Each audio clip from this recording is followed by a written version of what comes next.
Checking થઈ રહ્યું છે। સંવાદદાતા અમારી સાથે હાર્દિક જોડાયા છે અરવલ્લીથી। હાર્દિક, અરવલ્લીમાં હાલ ચેકપોસ્ટ પર પોલીસનું કેવું સઘન તપાસ અને કેવું ચેકિંગ દેખાઈ રહ્યું છે, કેટલી એલર્ટ છે પોલીસ?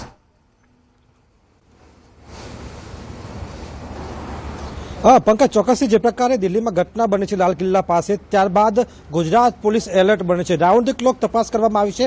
खास करीने गुजरात ने जोड़ती जे आंतरराज्य बॉर्डरो है, मध्यप्रदेश सहितनी राजस्थान आ तमाम जे बॉर्डरो है अन्य राज्यों त्या वाहन तपास तेज करवामां आवी छे, कड़क चेकिंग हाथ धरवामां आवी छे।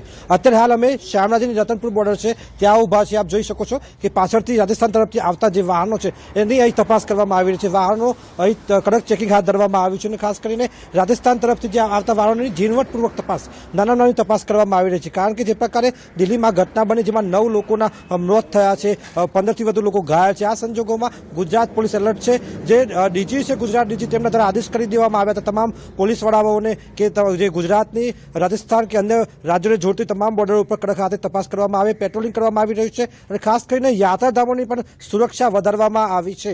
અને ખાસ કરીને આપ જોઈ શકો છો કે અલગ અલગ ગાડીઓ રોકવામાં આવી છે, ટ્રકો પણ રોકવામાં આવી રહી છે। અને આ રતનપુર બોર્ડર છે જે બોર્ડર ઉપર પોલીસ દ્વારા કડક હાથે તપાસ કરવામાં આવી રહી છે। સાથે જ કહી શકાય કે જે પ્રકારે દિલ્હીમાં ઘટના બની છે તેને આતંકી કૃત્યની બાબતમાં ગણવામાં આવી રહ્યું છે કે એ તરફ તપાસ કરવામાં આવી રહી છે। એટલે કે ખૂબ ગંભીરતાપૂર્વક જે અરવલ્લી પોલીસ છે તે પણ કામે લાગી છે। કારણ કે જે પ્રકારે અલગ અલગ 9 બોર્ડરો પડે છે રાજસ્થાનને જોડતી અરવલ્લીની, એના કારણે વાહન તપાસ તેજ કરવામાં આવી છે। કોઈ પણ શંકાસ્પદ વસ્તુ લોકોને પણ અફવામાં ન આવવા માટે પણ કહેવામાં આવી રહ્યું છે। ખાસ કરીને સોશિયલ મીડિયા ઉપર પણ પોલીસની બાજ નજર છે। એટલે કે આ સંજોગોમાં પોલીસ હાલ એલર્ટ મોડ ઉપર જોવા મળી રહ્યું છે। પંકજ જી હાર્દિક, હું આપણી પાસે આવીશ।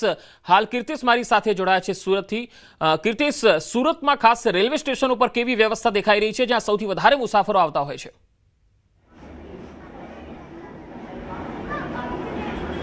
બિલકુલ